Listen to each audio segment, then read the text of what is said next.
Hey everybody, this is David Schmidt, and thank you so much for being here this evening. And we are going to be going over X39, stem cells, light therapy, the mechanisms behind how all of this works. And I think you're going to find it really interesting because we're going to be exploring some very interesting material together. So with that, let's go ahead and get started. Now, I thought where we might start this evening, since there are so many scientific-minded individuals on the line today, I understand we have quite a few healthcare practitioners on the line with us, thought I might dig a little bit deeper into this presentation on the science than what we might normally do. So when we're talking about light therapy, what is so exciting about this is the idea that we can trigger very specific biochemical changes in the body with light. And we think about this, this is really extraordinary. If we looked at the pharmaceutical model, we know that a pharmacologist could spend their entire career, they could spend 20 years trying to figure out how to engineer and create a new drug to activate a specific receptor in the cell to produce a specific effect. So what's exciting about this is that we can use light to initiate biochemical changes in the body. And of course, because we're not introducing any foreign chemicals, there aren't going to be any side effects to this.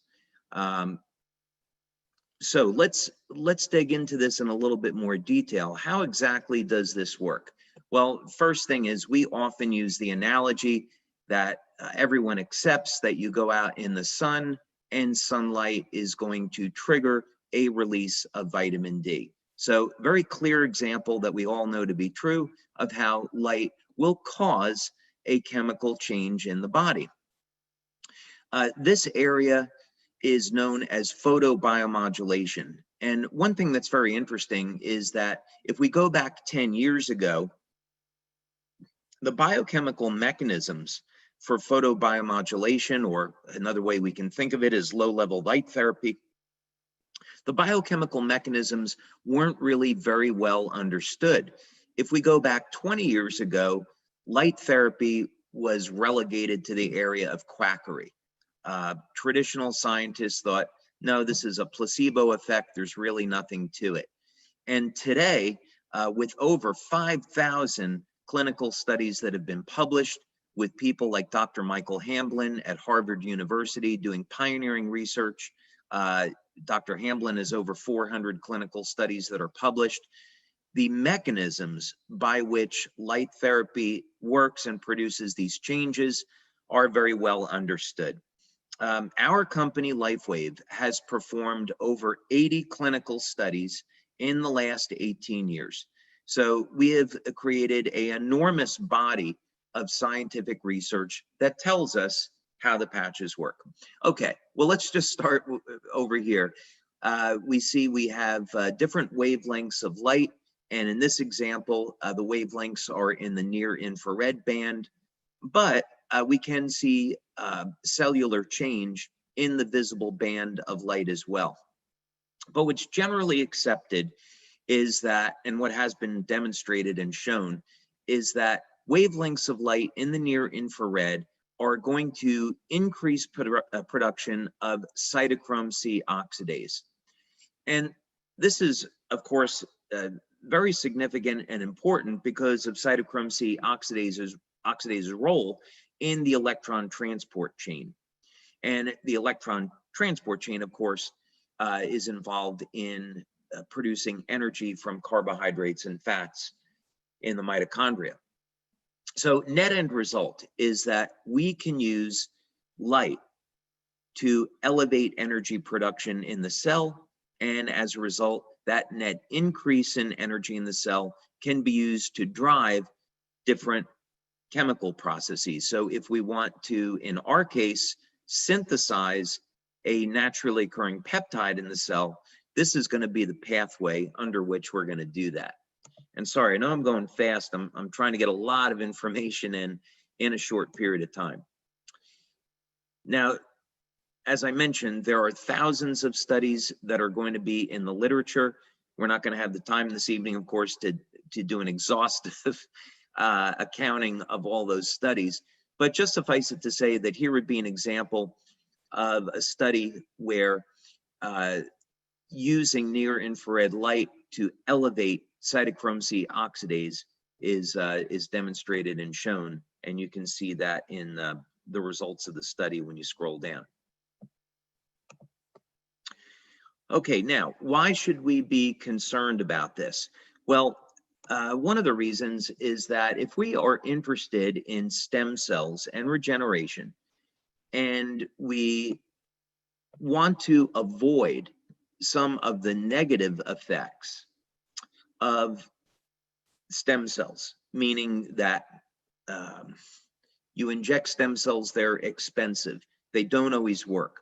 There can be contraindications. Sometimes the stem cells will divide in ways that are not beneficial or healthy. This certainly happened in the early days of stem cells.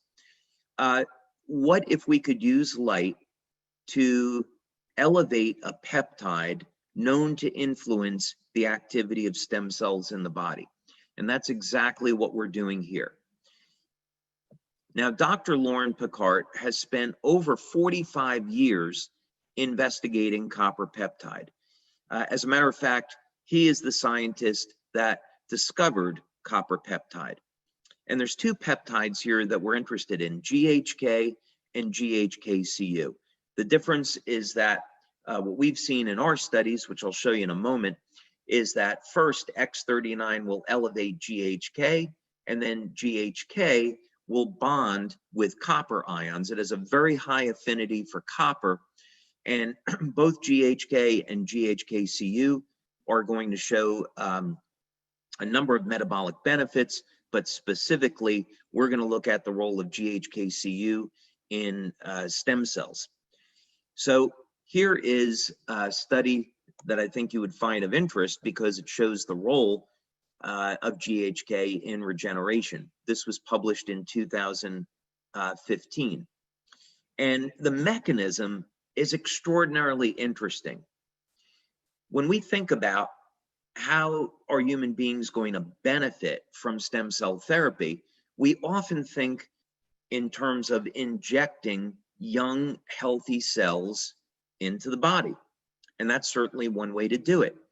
But what if we could take the endogenous, naturally occurring stem cells that are already in our body and get them to function like younger, healthier cells? And this is one of the really exciting things about copper peptide. You can see here that one of the things that was discovered by Dr. Picard is that about 4,000 genes are regulated, either up or down regulated, but essentially resetting those genes to a younger, healthier state. So this means that the stem cells can behave like younger, healthier cells. Here's a later study that was published in 2018.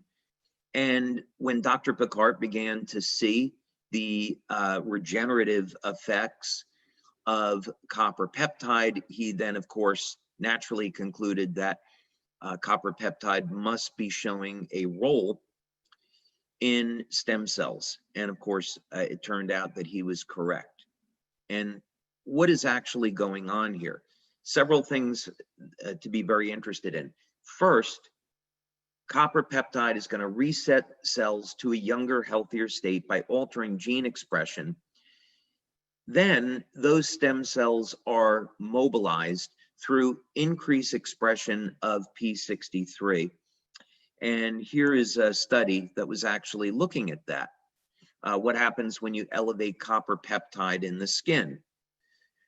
Now, not only will copper peptide increase the ability of stem cells to get to an injury site, but in addition, copper peptide has been found to revert the stem cells in the skin to pluripotent stem cells. So this means the total number of circulating stem cells increases.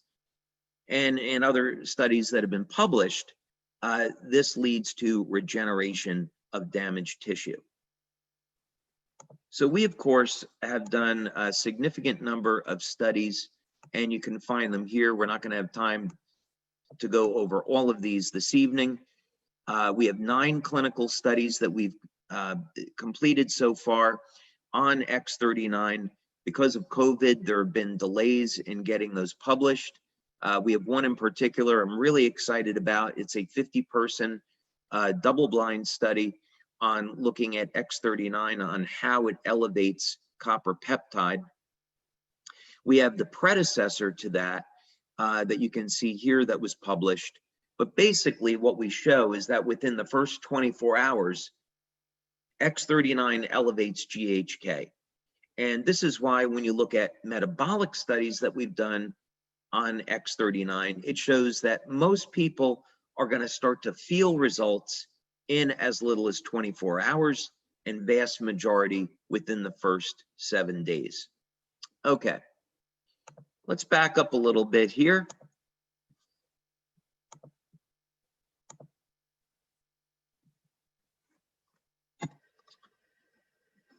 And let's restate this problem.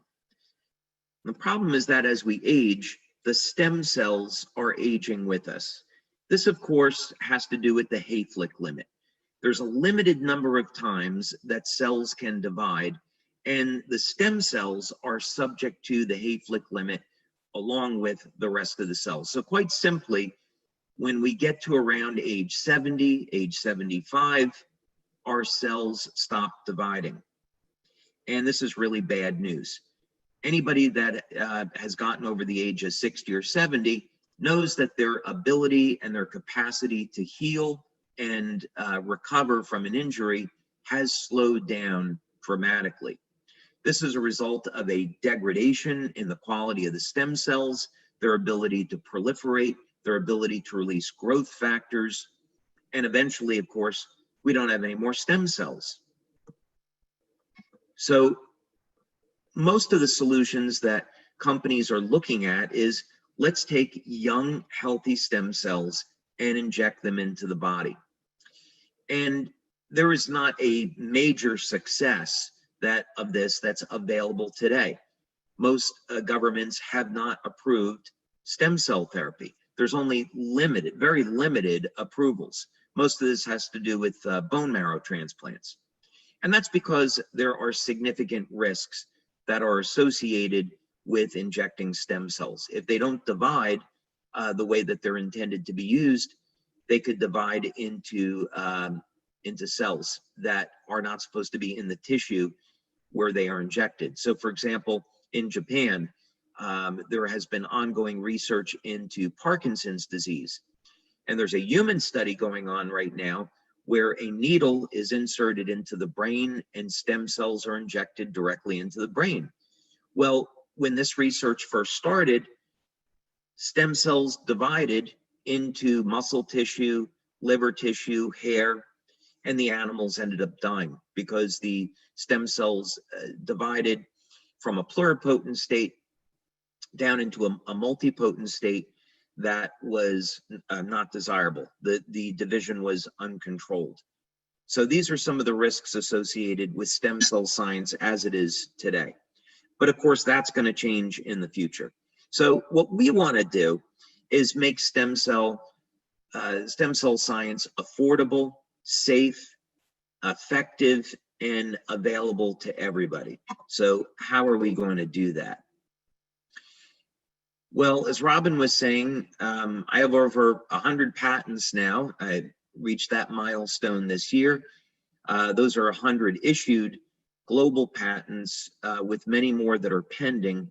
And over 70 of those are just in the field of stem cells and regenerative medicine.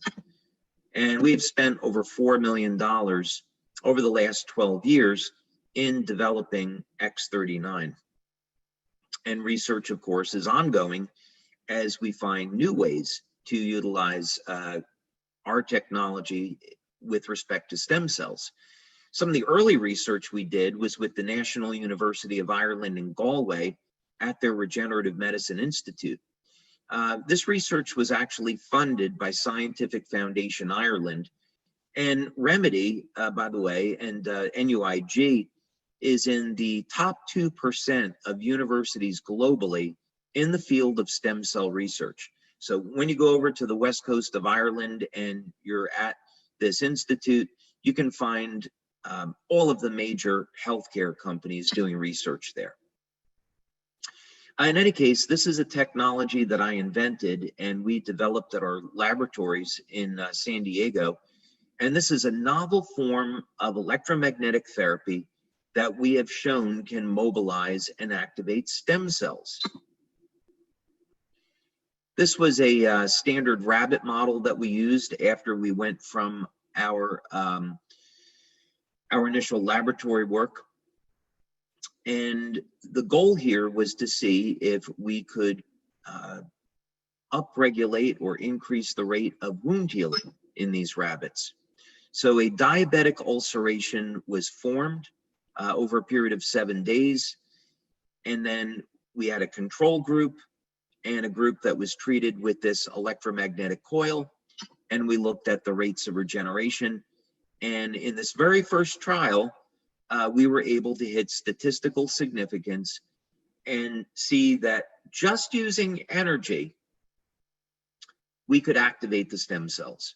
We didn't need to use a stem cell injection. Now, what was also really significant about this study is that when you apply stem cells directly to the site of a ulceration, the rate of wound closure is identical to applying an external electromagnetic field. So this was the first indication that we had that you didn't have to give a stem cell injection. And that was really exciting. We could use energy to activate the stem cells in a body and accelerate wound healing, plus all of the other amazing benefits associated with stem cells. Now, at our labs in San Diego, we use a standard stem cell model. This is a planaria, and planaria have remarkable regenerative capabilities as a result of the sheer number of stem cells that are located in their bodies. And when you cut off the head of a planaria, it will regenerate in 17 days. The stem cell community is trying to figure out how could we get that down to 15 days? If we could do it maybe in a planaria, maybe we could do it in human beings. Well, this technology that I just showed you, we were able to get the regeneration down to 8 days and then eventually under 1 day. So imagine that, being able to regenerate the head of a worm in less than 1 day. What if we could apply a technology like that to human beings? That's going to be, of course, our ultimate goal. But this technology is very expensive, and so we want to be able to offer an affordable way for people to activate stem cells. So how do we do that? And how would this technology work? I'll take a glass of water. Okay, well, we are going to turn to light therapy for the answer to this, because I have been developing light therapy products now for 20 years. We have quite a bit of experience and knowledge in how to activate different biochemical pathways in the body with light. And we want to look at how can we do this? What are the control mechanisms for stem cells in the body? So the way this works is that instead of using a lamp or an LED or any type of electronic device, we're going to use a passive patch. You simply apply the patch to the body, and the patch will stimulate the skin with light. So we're not putting any chemicals from the patch into the body. The materials in the patch are completely sealed, and these materials are activated by your body heat the patch will stimulate the skin with light and produce a biochemical change. So just like sunlight will cause the body to make vitamin D, this technology will stimulate the skin with light, elevate copper peptide, and this will activate the stem cells. And by the way, for the practitioners that are here this evening, when we use the term activate, this is just another way of saying that we are enhancing the ability of the stem cells to proliferate and go to where they're needed. And that, of course, is going to be the site of inflammatory cytokines where there's an injury. We know stem cells are attracted to that type of inflammation. So very simple way to think about this is that this is a new form of low-level light therapy. And we're using low-level light to elevate GHK-Cu, or copper peptide. And so, of course, the advantages of copper peptide are extraordinary. We get to reset thousands of genes to a younger, healthier state. As a matter of fact, in early research, if you were to take for example, liver cells from somebody 75 or 80 years old, put them in a solution of copper peptide, those cells start to behave like younger, healthier cells. If all we were doing with X39 was just simply allowing old stem cells to get to an injury, that of course would not be very effective. So what really makes this product effective is the fact that copper peptide is a very powerful gene modulator, can get those stem cells to act like younger, healthier cells. And of course, now they can release growth factors, their motility rate increases, and people can experience healing at ages when normally they would not be able to. Okay, so we've got 9 studies on X39. First question is, how do we know that the X39 patch elevates copper peptide? So that was one of the first studies we did. It actually took us about a year to get through just method development. So we had to develop methods. We worked with 2 different laboratories, and these were microanalytical labs. And first we looked at urine analysis. Could we detect copper peptide in the urine? Then eventually we landed on doing blood studies, and the method development led to a procedure where we could detect copper peptide in blood. So this was our first pilot study. It was with 10 people. We've since repeated this, and we have a double-blind study now.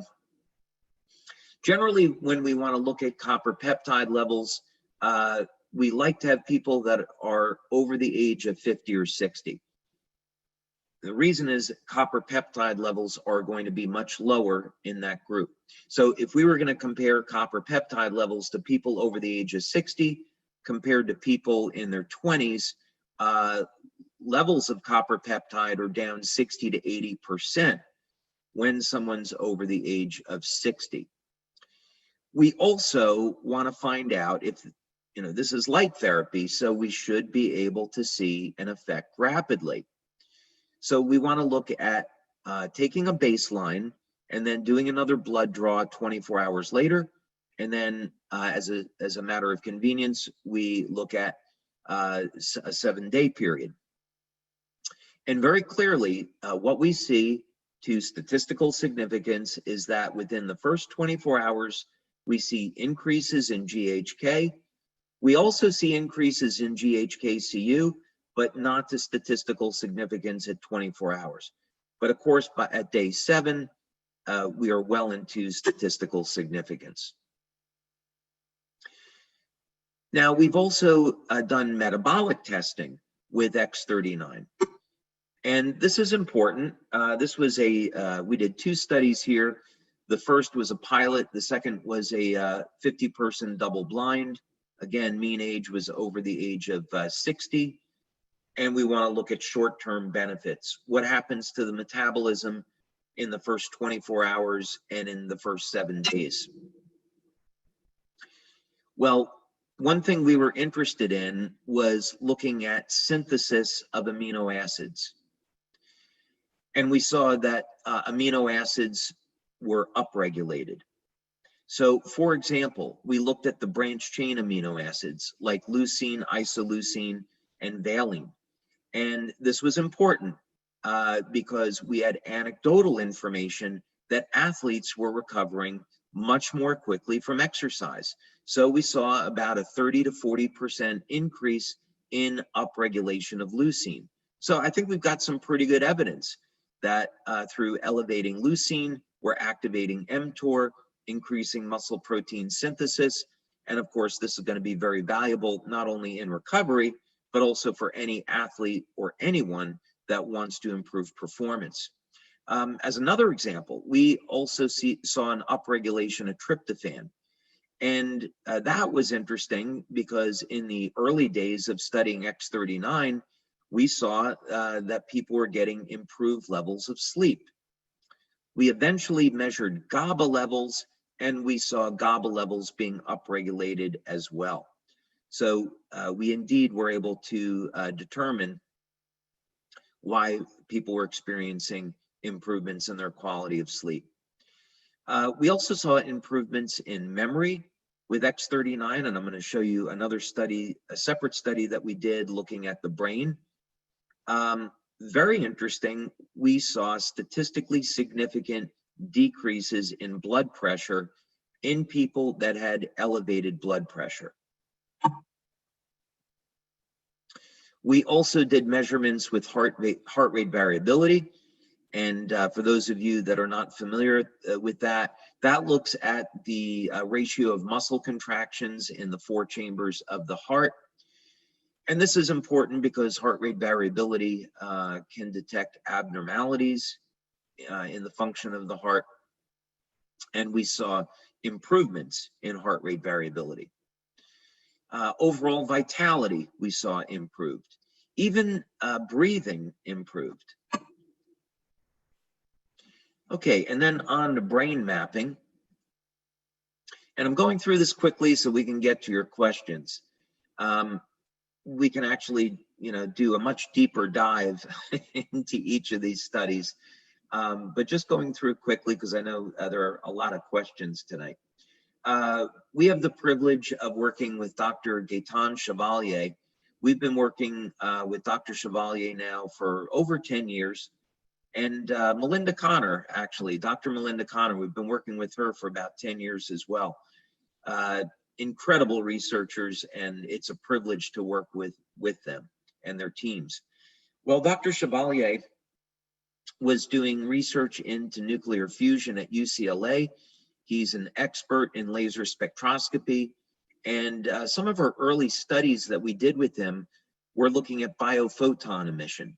And we saw that with our LifeWave energy enhancer patches, we could actually bring the cells into greater coherence, and this would improve biophoton emission from the cells. So this is a very powerful anti-aging effect. We also had run a study looking at upregulation of mitochondrial function. We did that study with Dr. Frank Schallenberger and Dr. Homer Nazaran at the time. Dr. Nazaran was at the University of Texas in El Paso, their biomedical engineering department. And so we saw directly that stimulating the skin with light would increase mitochondrial function. Any case, in this study, what we wanted to do was use a P300, it says here P3, it was a P300 EEG brain mapping system. This was the pilot study. There were some delays in getting started with the double blind because of COVID, but now the double blind study on this is underway. One thing that's important is that all 12 people in this open label study had dramatic effects. And we worked with people over the age of 60. And this is really significant because we would not expect, even with the effects of neuroplasticity, we would not expect to see changes this dramatic in a section of the population that is over the age of 60 and 70. But here at session 1 is baseline, session 2 is at 3 weeks, and session 3 is at 6 weeks. And what's happening is that the brain is shifting into a greater state of coherence. If we want to solve the problem of aging, the problem of aging can really be thought as a state of our bodies going from perfection, from the divine design, from a state of coherence and balance into a state of disorganization. And we see this over time, the degradation of the structure of the cells. Well, what would happen if we could reverse that and bring greater coherence to the cells, and of course on the macro level as well? And this is what we see with our products, that they establish greater coherence, and this is some proof of that. Here's the 67-year-old man. Now, I want to highlight the difference between these two, because most people are going to see results with X39 within the first week, and their first month using the product, most people are going to get great results. Some people, however, require a little bit more time, maybe about 10 or 15% of the population. So if you have a patient that's using X39 and they don't see the results the first 3 or 4 weeks, that would not necessarily be unusual. You can see by session 3 here at 6 weeks, already there's a very significant improvement as compared to baseline. So some people are going to take a little bit longer, but it's only about 10 or 15% of the population.